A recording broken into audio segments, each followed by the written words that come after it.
কে আপন কে পর মইরা তো দেখেন একবার।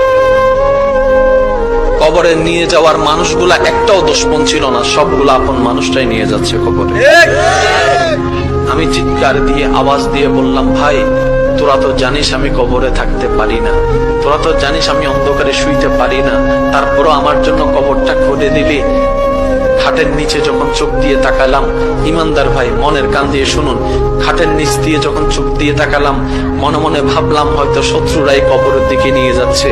যখন নিচে তাকাই দেখলাম চোখ কপালে উঠে গেল, একজনও আমার দুশমন নাই, সব আমার আপন গুলাই আমাকে খাটের মধ্যে নিয়ে কবরের দিকে নিয়ে যাচ্ছে।